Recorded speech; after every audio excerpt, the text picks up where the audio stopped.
स्थितियां बदल रही हैं और किस तरीके से बयान बदले हैं, यू टर्न लिया है कनाडा के प्रधानमंत्री जस्टिन ट्रूडो ने। कनाडा के प्रधानमंत्री जस्टिन ट्रूडो ने 16 अक्टूबर को एक सरकारी जांच आयोग के सामने खुद यह कबूल किया कि उन्होंने बगैर किसी ठोस सबूत के भारत पर गंभीर आरोप लगाए। भारत खालिस्तानी नेता हरदीप सिंह निज्जर की हत्या में किसी भी प्रकार की संलिप्तता से लगातार खंडन करता रहा है और अब जब ट्रूडो ने यह बात मान ली है कि उसके पास कोई सबूत नहीं है, तो भारत की बात एक बार फिर सच साबित हुई है।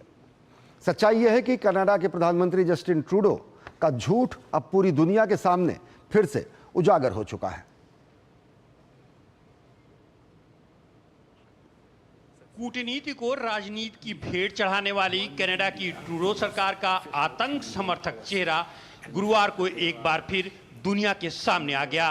भारत ने तथ्यों के साथ बताया कि किस प्रकार ट्रूडो सरकार ने आतंकियों और अलगाववादियों को बचाने के लिए ढाल का काम किया।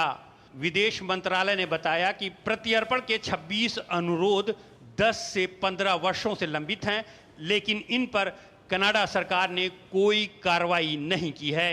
इसमें छोटे मोटे अपराधों में वांछित आरोपी नहीं बल्कि भगौड़े आतंकियों तक को सौंपने की मांग की गई है, लेकिन कनाडा सरकार के कान पर जूं तक नहीं रेगी।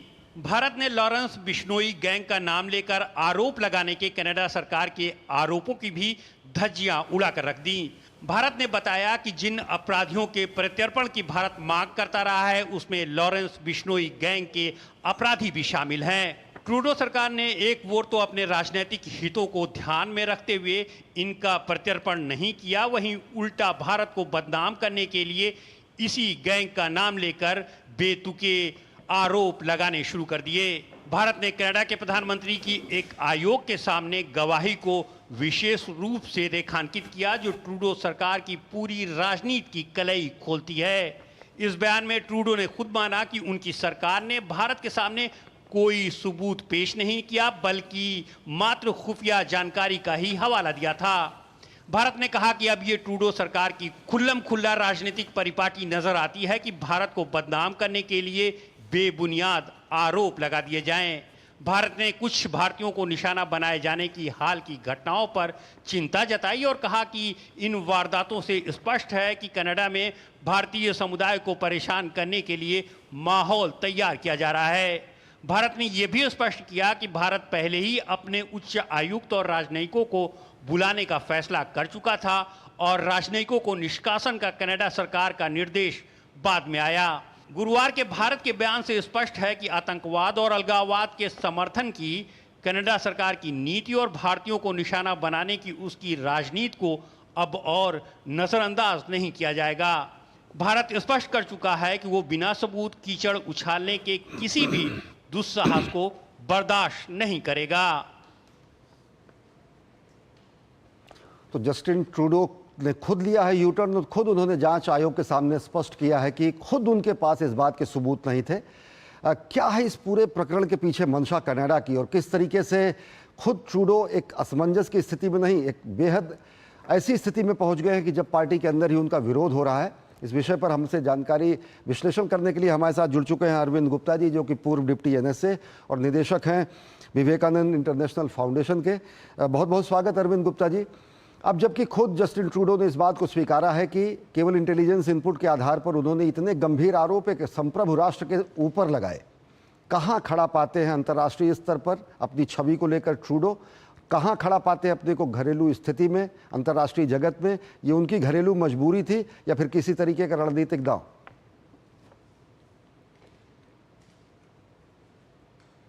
प्रकार के बयान उन्होंने दिए हैं और ये तो उनकी अपरिपक्वता ही कही जाएगी। मुझे नहीं लगता कि उनकी छवि इंटरनेशनली और डोमेस्टिकली भीतर उनके अपने ही देश में कोई खासी अच्छी है। ये एक pure politics, internal domestic politics के मुद्दे हैं और उनकी सरकार जो है वो अभी खतरे में है। उनको नवंबर में उनके पार्टी के, लिबरल पार्टी के कुछ एमपीज भी काफ़ी उनके खिलाफ हैं। तो ये एक ध्यान हटाने की एक कोशिश है कि एक भारत को निशाना बनाया जाए और उसको, उस मुद्दे को उछाला जाए, लेकिन इस प्रयास में वो सफल होते नहीं दिखते और अपनी छवि और हास्यास्पद सी उन्होंने बना लिया। अरविंद जी, एक बात स्पष्ट तरीके से भारत ने कहा कि तकरीबन 15 वर्षों से 26 से ज़्यादा प्रत्यर्पण के मामले लंबित हैं। ऐसे लोगों के भी मामले लंबित हैं जिनको कहीं ना कहीं, जिन पर आरोप लगाने की कोशिश ट्रूडो सरकार ने की, उस गैंग से भी संबंधित लोग उसमें हैं, लेकिन किसी तरीके की कोई कार्रवाई करने की जगह केवल अनर्गल प्रलाप। ये स्थितियां कहाँ खड़ी करती हैं तब, जबकि ट्रूडो कहीं ना कहीं भारत के प्रति अपने रवैये को लेकर भी इस तरीके से माने जाते हैं कि वो अनर्गल प्रलाप करते रहते हैं। जैसे मैंने कहा कि ये डोमेस्टिक पॉलिटिक्स का एक हिस्सा है, और वो जो कुछ समुदाय हैं, भारतीय डायस्पोरा के समुदाय जो हैं, जो कि एक खालिस्तानी आइडियोलॉजी से प्रभावित हैं और उनकी एक बड़ी लंबी एक पॉलिटिक्स रही है, वो इनको सपोर्ट करते हैं और ये उनकी सपोर्ट पर निर्भर करते हैं। और कुछ इलाके कनाडा के ऐसे हैं जहाँ की वो डायस्पोरा काफ़ी मजबूत स्थिति में है, और वहाँ पे काफ़ी सीटें आती हैं टोरंटो और वैंकूवर एरिया में, और ये लोग वहाँ की पॉलिटिक्स से प्रभावित हैं। तो ये कहना बड़ा उनके लिए एक राजनीतिक डोमेस्टिक पॉलिटिकल इशू है, और ये तो मुझे खैर इससे निजात तभी होगा अगर वहाँ की नए इलेक्शन होंगे, उसके क्या नतीजे निकलते हैं, जी। किस प्रकार से समीकरण बैठते हैं। लेकिन जो कि कनाडा के मीडिया वगैरह में आप देखें कमेंट्रीज, मुझे जी। तो लगता है कि इस समय इनकी ज़्यादा मशहूर नहीं है, और इनको इसका खमियाजा भुगतना पड़ेगा अगर अपरिपक्वता। देखें तो 20 से 30 लिबरल सांसदों ने ट्रूडो के खिलाफ साफ तरीके से पार्टी के अंदर स्वर उठाए हैं। स्थितियां यह है कि आने वाले जो हफ्ते हैं वो किस तरीके से देखते हैं। घरेलू राजनीतिक दबाव तो है ही है, पार्टी के अंदर भी खुले तौर से स्पष्ट विरोध के स्वर उठे। जी हाँ, वही मैंने कहा कि ये बिल्कुल एक विशुद्ध आंतरिक मामला है इनका, और हमें तो एक देखना पड़ेगा कि इनकी आंतरिक पॉलिटिक्स जो है वो इंटरनल पॉलिटिक्स किस तरफ ले जाती है। लेकिन ये बहुत दुर्भाग्यपूर्ण है कि एक इंटरनल पॉलिटिक्स के वजह से इतना इंडिया और कनाडा के जो संबंध है उनके ऊपर इतना बुरा प्रभाव पड़ा है, और हमारा तो एक बहुत बड़ा डायस्पोरा वहाँ पे है, आना जाना है लोगों का, और इन सब पे एक बुरा प्रभाव तो पड़ा जी। ही है। एक चीज़ और जानना चाहेंगे, क्या कहीं कोई ऐसा इकोसिस्टम भी काम कर रहा है जो कि ट्विटर पर, इंस्टाग्राम पर या फिर इस तरीके से फेक नैरेटिव्स चलाकर कनाडा में बैठकर, अमेरिका में बैठकर, और अमेरिका के कुछ चीज़ों को अगर देखें, जिस तरीके से पन्नू को शह दिया जाता है, संरक्षण दिया जाता है, एक जिसको कहते हैं कि सो कॉल तरीके से पुरानी बातों को सामने लाने की कोशिश, जबकि वो ज़मीनी स्थिति कहीं भी नहीं दिखती है। ये बिल्कुल ठीक कहा आपने, क्योंकि ये जो खालिस्तानी और उनके समर्थक हैं, ये हमेशा एक्टिव रहे हैं, और इनके आपस में नेटवर्क हैं, और कई देशों में ये फैले हुए हैं, और इनको पाकिस्तान से भी शय मिलती है, और अब ये उनकी पॉलिटिक्स में, इन देशों की पॉलिटिक्स में अपना एक जगह बना चुके हैं, पॉलिटिक्स में जा चुके हैं।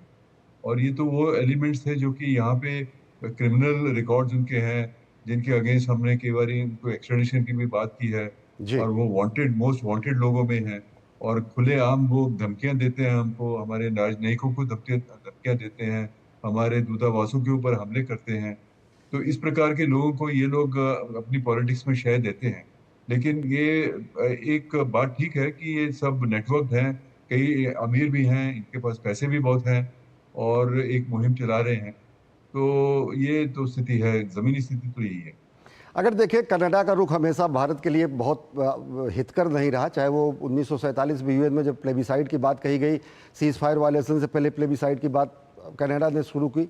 अगर कश्मीर की स्थिति को देखें, तनिष्क विमान हादसे में किसी भी तरीके कोई कार्रवाई नहीं की गई, लीपापोती की गई। ट्रूडो ही नहीं, ट्रूडो के पिता भी कहीं ना कहीं भारत विरोधी रुख में रहे। किस तरीके से देखते हैं, भारत ने बहुत ऐसी स्थितियां की कि कनाडा से हमारे संबंध अच्छे रहें, अन्य देशों से संबंध अच्छे रहें, लेकिन कहीं ना कहीं जो ब्रिटिश, कनाडा और यूएस एक मनोवैज्ञानिक दबाव भी क्या लगाने की कोशिश करते हैं तब, जब वो देख रहे हैं कि दुनिया में एक बड़ी तेजी से उभरती और शक्ति के रूप में, अर्थव्यवस्था नहीं, उभरती ताकत के रूप में हिंदुस्तान उभर रहा है। देखिए, इन लोगों को ये समझना चाहिए कि अगर भारत उभर रहा है और एक शक्ति के रूप में उभर रहा है, और इस समय वैश्विक कई ऐसे मुद्दे हैं जहाँ की, जैसे कि अमेरिका और भारत के बीच में सामंजस्य है। कनाडा और अमेरिका, इंडिया दोनों एक डेमोक्रेसीज हैं, तो हमारी कई शेयर्ड वैल्यूज भी हैं। तो मैं तो ये कहूँगा कि ये एक शायद ट्रूडो और इनकी जो कुछ लोग इनके आसपास हैं, और जो कि एक इंटरनल पॉलिटिक्स में ये खालिस्तानी टाइप की जो पार्टीज हैं, उनसे प्रभावित रहते हैं। लेकिन कनाडा में और भी लोग हैं जो कि मेरा ख्याल अच्छे जी। हैं और भारत के साथ बड़े अच्छे संबंध चाहते हैं, और उनको इस समय भारत एक उभरती, उनकी अपनी इकोनॉमिक सिचुएशन काफी खराब है, और वो तो देख रहे हैं कि उनको चाहिए कि एक बड़ी इकोनॉमी के साथ उनका एक अच्छा संबंध और रिलेशन हो। जी। लेकिन उनकी इंटरनल पॉलिटिक्स ऐसी है कि वो दूसरे लोग जो है वो कुछ कर नहीं पा रहे। जब तक वहां पे कुछ बदलाव नहीं होता, तब तक स्थिति ऐसी चलेगी। एक सवाल और पूछूंगा, जब गुरुपवंत सिंह पन्नू को संरक्षण देने की बात आती है, जब हम देखते हैं हमारे दूतावास के बाहर वहाँ पर प्रदर्शन किया जाता है, झंडा जलाने की कोशिश की जाती है, कनाडा में भारत विरोधी प्रदर्शन खुलेआम हो जाना वहाँ पर एक रिचुअल सा होता जा रहा है, उजागर नहीं होता दुनिया के सामने इनका दोहरा मापदंड आतंकवाद को लेकर? बिल्कुल, ये तो उनका दोहरा मापदंड तो है ही, और मेरा ख्याल दुनिया जानती भी है। लेकिन देखिए, इंटरनेशनल पॉलिटिक्स में ऐसा बहुत होता है। जी। दोहरे मापदंड टेररिज्म के ऊपर तो यूएन में देखिए, इसी वजह से अभी UN convention on countering terrorism नहीं आई है, जो कि भारत ने कम से कम 20-22 साल पहले उसका एक ड्राफ्ट दिया था। वो दोहरे मापदंडों की ही बात है। और अभी आप देखिए, जो ये सारा चल रहा है मिडिल ईस्ट में, उसमें के ऊपर कोई कहता है कि गाजा वाला जो अटैक 7 अक्टूबर का था, गाजा में जो हमास ने जी। किया वो टेररिस्ट अटैक है, कोई कहता नहीं है। तो इस प्रकार से तो ये दोहरे मापदंडों तो ये इंटरनेशनल पॉलिटिक्स में बहुत कॉमन है। और निश्चित तौर से एक संप्रभु राष्ट्र के सामने इस तरीके का नरगल आरोप या लगाना प्रलाप ही नहीं है, राजनयिक स्थितियों को इस स्तर तक बिगाड़ना कहीं ना कहीं दोनों देशों के लिए हितकर नहीं है। हम चर्चा जारी रखेंगे, बांग्लादेश की स्थिति पर भी आपसे हम टिप्पणी जानेंगे, लेकिन खबर दुनिया में वक्त हो चला एक छोटे से ब्रेक का, देखते रहिए।